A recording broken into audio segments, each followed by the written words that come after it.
So the next question, can we have pictures of the records if they still exist? Um, I'll look into that. I have to go somewhere where they do, which I'm pretty sure I can get to somewhere like that very soon. And then also, what was the job of a house slave? Now, there's a book called uh there's a book called The Slave Narrative of Harriet Jacobs, and she was a house slave. House slaves had a tendency to be light skinned a lot of times, but you had a couple that, in my case, for my ancestors, that were extremely dark, but it was because they were raised within the house and they knew the family, they knew everything about how they worked.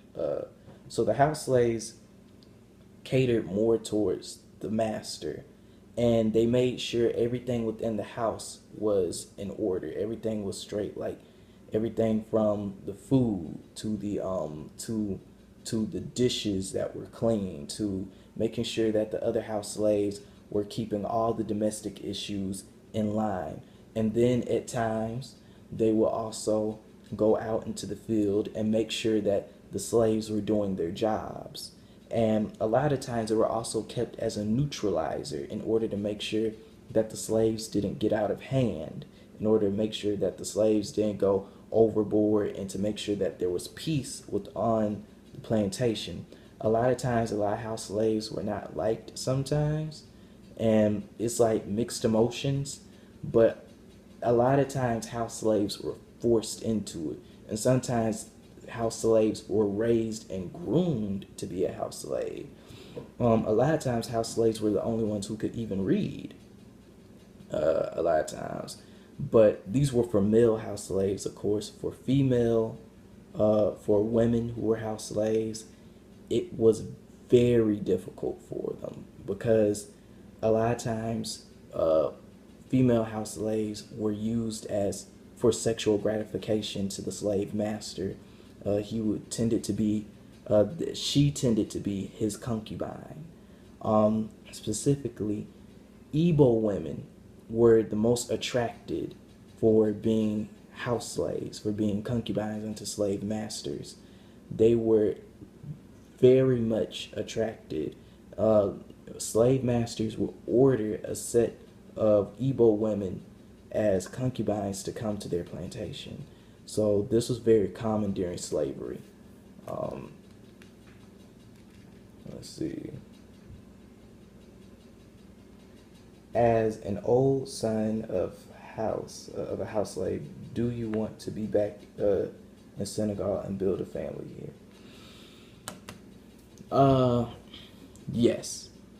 I'm not sure particularly if it's going to be Senegal, um, but for the most part, I do plan on moving back as soon as I'm done with college, because I feel as if it is my duty to return. I didn't really have a choice as in terms of coming here, but now I have the choice to choose whether I'm going to stay here or not. And I choose to return back to my homeland because that is who I am originally, and that is where I belong. So once I explore more of West Africa, I'll see. But Senegal, considering that it's taken my heart, is probably going to be the place. It really probably is. It's seriously taken my heart, and I love the culture. I love it. I truly do. Now let's see. Where does the Kane of your family name come from? We have Kane as a family name here in Senegal. Um, this one came from A.C. Allison Kane, who was a slave master. Most slaves were named after the slave master. They inherited the same name as the slave master. Originally, my name is spelled as Cain, but my granddad had changed it in order to break away from the slave master, so it turned into Cane. So we are canes, and there are over about 5,000 canes across the country. Of course, they also change their names a lot of times as well, to McCain, to McLean, to Kane, or so it was a lot of changes. Um, so yeah, it came from the slave master at that time that stayed in Virginia. Let's see. Uh, do we have a union of slaves in the past?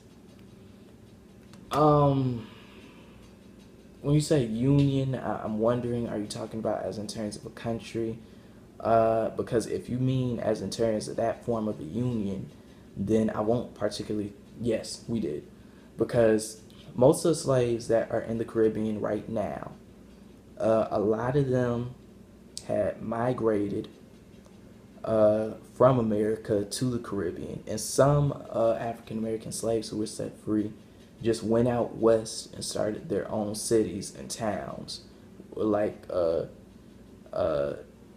you have a certain part in Chicago right now where it was started by African Americans. So yes, you had certain cities that were built by African Americans, slaves. Now let's see. Slave inventions or glorious actions. Whew. Um, there were a lot of inventions that we had. The cotton gin was originally a black invention, which has been credited to Eli Whitney. Um, we have so many inventions, I can't even list them. A lot of slave inventions, and for all we know, to be honest with you, a lot of the inventions that are we have now or that we had in the past were made by slaves. They had the blueprint, and white and Caucasians just took the credit for it. This is very common, still happens all the way to this day, where a black person makes something and they take credit for it. In fact, the whole of Washington, D.C. was built by an African architect, an African slave named Benjamin Banneker. They tried to discredit him and say that, well, he just had a photographic memory, but no. This man has literally aligned everything in Washington D.C. along with the cosmos. And strange thing is that it is said that he is of Senegambian and Malayan descent. And they say that on his mother's side, it is speculated that he was a descendant of the Dogon tribe. And so he was also the one to come up with the first almanac. So everything that we base our weather history on is all coming from Benjamin Banneker. Uh, Even with that, an ex-slave, named George Washington Carver, the Peanut Man, as we call him. He came up with about 300 inventions and figured out how to make peanut butter, how to make various forms of milk. He was a complete genius. He was an ex-slave.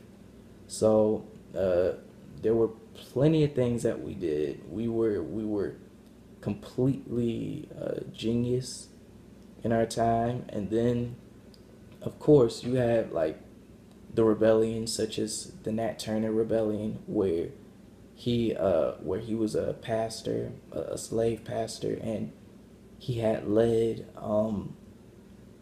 a rebellion against slavery. So there was a whole lot of stuff that we did. You even had Bass Reeves. Bass Reeves was the original. He was the actual Django, believe it or not. If you ever watched that movie with Jamie Foxx, he was a cowboy. He was tired of slavery. Right before he left the plantation, he beat up his slave master. Then he left, and he was a wanted man. Well, yeah, I think he was a wanted man. He could speak several different languages of the Native American language when he became a cowboy out west, and he brought in over 5,000 criminals without getting one injury. So yeah, but those are the questions. I hope that I answered all of them. If you have more, please tell me.